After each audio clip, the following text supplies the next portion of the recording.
बहकते कदम। देख प्रिया, तू ऐसा वैसा कुछ करने की सोचना भी मत। आज अनीश अच्छा लड़का नहीं है। अभी भी समय है, संभल जा। प्रज्ञा दीदी के शब्द मानो रेल की पटरी पर दौड़ती रेलगाड़ी का पीछा कर रहे थे। भय, आशंका, उत्तेजना के बीच हिचकोले लेता मन अतीत को कभी आगे तो कभी पीछे धकेल देता था। कुछ देर पहले रोमांचकारी सन नीले भविष्य में खोया मन जाने क्यों अज्ञात भय से घिर गया था। मम्मी पापा की लाडली बेटी और प्रज्ञा दीदी की चहेती बहन घर से भाग गई है। आज यह धीरे धीरे पता चल ही जाएगा। अलसुबह आँख खुलते ही मम्मी चाय का प्याला लेकर जगाने आ जाएगी। क्या पता रात को ही सब जान गए। इतना समझाया था प्रज्ञा दीदी ने कि उम्र में लिया एक गलत फैसला हमारे जीवन को बखेर सकता है।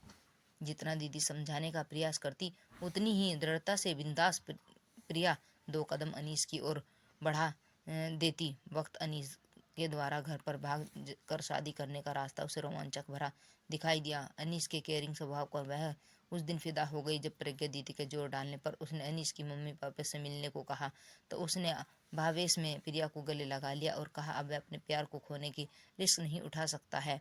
बस उसी रात गली में उस पार इंतजार करते अनीस के साथ वह आ गई। घर छोड़कर आते समय प्रिया का मनोबल चरम पर था। रास्ते में अनीस ने बताया कि वे लोग बेंगलुरु जा रहे हैं, जहाँ से कुछ दिन उसके एक दोस्त के घर पर ठहरेंगे और 7 दिन के बाद प्रिया के बालिग होने पर शादी करेंगे। जब प्रिया की आंख खुली तो वह ट्रेन में थी और पाया कि अनीस उसके पास नहीं है। उसने अनीस को फ़ोन करने के लिए अपने बैग में हाथ डाला और अपना फ़ोन ढूंढा, लेकिन उसे फ़ोन नहीं मिला। उसके सामने बैठा एक लड़की ने उससे पूछा कि आप किसी को ढूंढ रही हैं? तो प्रिया ने संकोच से जवाब दिया कि नहीं नहीं। तो उसे युवक की कहा जो उसके साथ आया था, वह अपना कोई भाई था क्या? प्रिया ने उसका कुछ जवाब नहीं दिया और कहा, क्या आप मेरा सामान का ध्यान रखेंगी? मैं वॉशरूम जाकर आती हूँ। वह उठी और आगे गई तो वह युवती भी उसके पीछे पीछे चली गई। प्रिया ने देखा कि अनीस दूसरी कंपार्टमेंट में बैठ कर ताश खेल रहा है। उसे बहुत अजीब लगा और गुस्सा भी आया। इससे पहले वह कुछ कह पाती अनीस का फ़ोन आया और वह बात करने के लिए ट्रेन के गेट के पास आ गया। प्रिया ने उसे फ़ोन पर बात करते हुए सुनकर वह कह रहा था कि ऐसी बेवकूफ़ लड़कियों के चलते तो हमारी रोजी रोटी चल रही है। उनका फ़ोन ले लिया है, 20-22 हज़ार का तो होगा ही। अभी मैंने पूछा नहीं है। वे मेरे साथ घर बसाने के लिए आई है, कुछ तो लेकर आई होगी। मैं उसे बेंगलुरु तक लेकर आऊँगा, उसके आगे का काम तुम संभाल लेना। इस बार तो अच्छे खासे पैसे मिल जाएंगे। प्रिया के पैरों तले जैसे जमीन खिसक गई। वह गिरने ही वाली थी कि उसे व्यक्ति ने संभाल लिया। वह उसे अपनी सीट पर ले आई और अपने साथ आए युवक को उससे बाहर भेज दिया। घर से भागकर आए हो? प्रिया ने आश्चर्य और शंकित नज़रों से उसे देखा तो वह बोली, मेरा नाम सुरन्या है। वैसे तुम्हारे पास कोई और चारा नहीं है। युवती की बातों में सच्चाई थी। वैसे भी अनीस का जो बिहेवियर, चेहरा वह अभी अभी देख कर आई थी, उसे देखकर तो उसकी रूह कांप उठी थी। देखो, जो गलत कदम तुमने उठाया है, जिस कांटों में तुम उलझी हो, उसने निकलने के लिए तुम्हें साहस जुटाना पड़ेगा। शरण्या की बातों का प्रभाव प्रिया पर पड़ा। कुछ देर में ही वह संभल गई। प्रिया नाम है ना तुम्हारा? उसने पापा का नंबर दे दो, उसने अधिकार से कहा तो प्रिया ने पापा का नंबर बता दिया। वे युवती बात करने के लिए बाहर चली गई। अब तक प्रिया स्थिति का सामना करने को तैयार हो गई थी। कुछ देर में वह वापस आई और बोली, मैंने तुम्हारे पापा से बात कर ली है, वह अगली फ्लाइट से बेंगलुरु पहुंच जाएंगे। अब तुम्हें क्या करना है, ध्यान से सुनो। वह प्रिया को कुछ बताने हुए अपने साथ आए युवक से बोली, मैडम के साथ जो व्यक्ति आया है उसे बताओ कि ये बुला रही है। और हाँ अर्जुन, कुछ देर तुम बाहर ही रहना। कुछ देर बाद ही अनीश आ गया तो प्रिया ने उससे शिकायत भरे लहजे में बोली, तुम कहाँ चले गए थे अनीस? मैं कितना डर गई थी, मालूम है तुम्हें?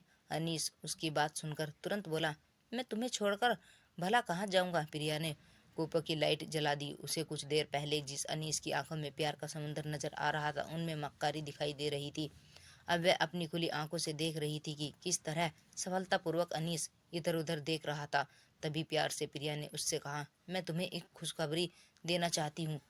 क्या? भौचक्का सा वह बोला। तो प्रिया ने कहा, जानते हो पापा हमारी शादी के लिए राजी हो गए हैं और वो भी बेंगलुरु पहुंच रहे हैं।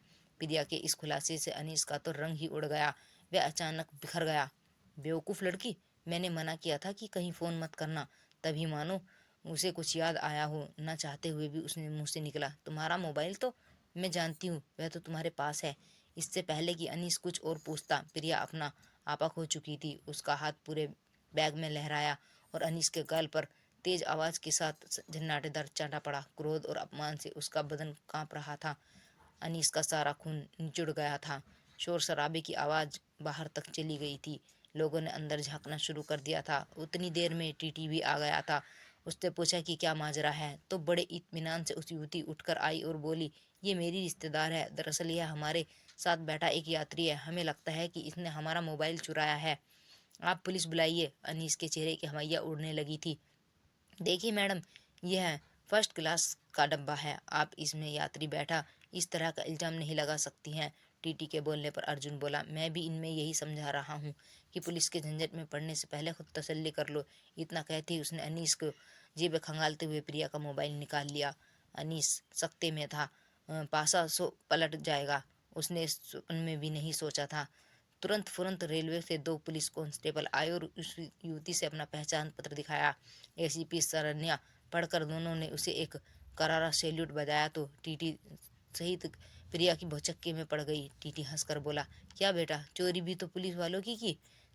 एसीपी सरन्या ने अर्जुन से कहा, इंस्पेक्टर अर्जुन, आप इसके साथ अगले स्टेशन पर उतर जाइएगा, मैं बताती हूँ आपको आगे क्या करना है। और हाँ, जरा इसे समझाना और खुद भी ध्यान रखना कि इस लड़की का नाम बीच में ना आए।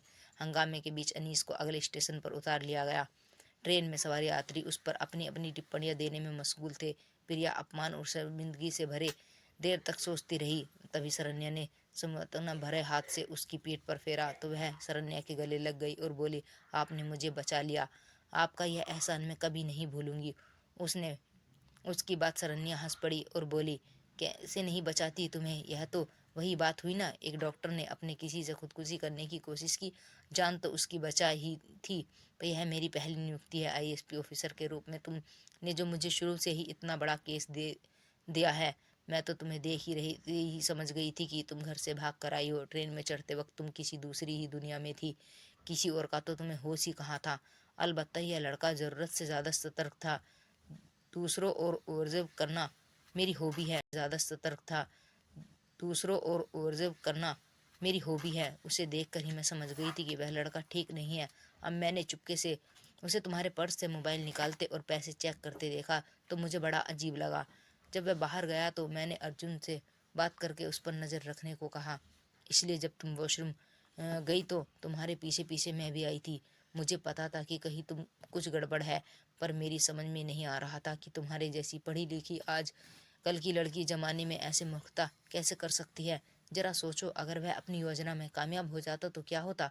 तुम ठीक समय पर संभल गई, अन्यथा वह दरअसल फांसने के बाद जिंदगी दुभर हो जाती है। प्रिया सब सोचकर एकाएक फिर से सिर उठी। मैं अब घर जाकर सबसे नजरें कैसे मिलाऊंगी, कुछ खोई हुई सी बोली। देखो प्रिया, सवाल यह नहीं है कि तुम सबसे कैसे नजरें मिला पाओगी, यह सोचो कि तुम अपने बावजूद इसके कि कैसे नजरें मिलाओगी। इसके तुमने इतने बड़े जोखिम में जो ही डाल दिया। खुद की नजरें मिलाने के लिए तो तुम्हें अग्नि परीक्षा से गुजरना पड़ेगा। तुम्हारा कर्म ही तुम्हारी अग्नि परीक्षा होगी। अब यह तुम पर निर्भर करता है कि तुम किस तरह के खुद को और अपने भविष्य को संवार कर अपने परिवार के सदस्यों को यह खुशी दो कि तुम्हारा वह सफर ना तुम्हें और न कभी तुम्हारे परिवार को याद आए। शरण्या की बातों का असर प्रिया की चुप्पी में दिखा। मन ही मन वह आत्ममंथन करती रही। मानसिक रूप से थकी प्रिया अब सो गई। पता ही नहीं चला किसके स्नेह से स्पर्श से आंखें खुली। उसने पापा को देखकर छोटी बच्ची की तरह उनसे लिपटी। हाथ आई प्रज्ञा रो भी पड़ी। आज यह एहसान हम कैसे चुका पाएंगे, पापा शरण्या से बोल रहे थे। पापा, आप मुझे कभी माफ कर पाएंगे क्या? उन दोनों की बातें सुनकर शरण्या ने सुप्रिया के पापा से कहा, अगर आप वाकई एहसान उतारना चाहते हैं तो मुझसे वादा कीजिए कि आप अपनी बेटी पर भरोसा कायम रखते हुए इसकी उड़ान को पंख देंगे, इस सफ़र में भूलते हुए आगे की ज़िंदगी में इसका साथ देंगे, ना कि इस सफ़र का बार बार उल्लेख कर इसकी आगे की ज़िंदगी को दुभर बनाएंगे। मैं वादा करता हूँ कि प्रिया की आज की भूल का जिक्र करके हम उसके मनोबल को नहीं गिरने देंगे। आज के बाद हम में से कोई भी प्रिया के इस बारे में कोई बात नहीं करेगा। पापा, आप भी, बेटी आप का कभी सिर झुकने नहीं देगी। मैं भी शरण्या दीदी जैसा बनकर दिखाऊंगी। शरण्या ने व्यक्तित्व प्रभाव से प्रभावित किया पापा का साथ पाकर पूरे आत्मविश्वास से बोली तो पापा और प्रज्ञा ने उसे प्यार से थाम लिया। शरण्या समझ गई थी कि सही मायनों में प्रिया भंवर से बाहर निकल चुकी है। उसके होठों पर तसल्ली भरी स्थिर रेखा थी। Thanks for watching.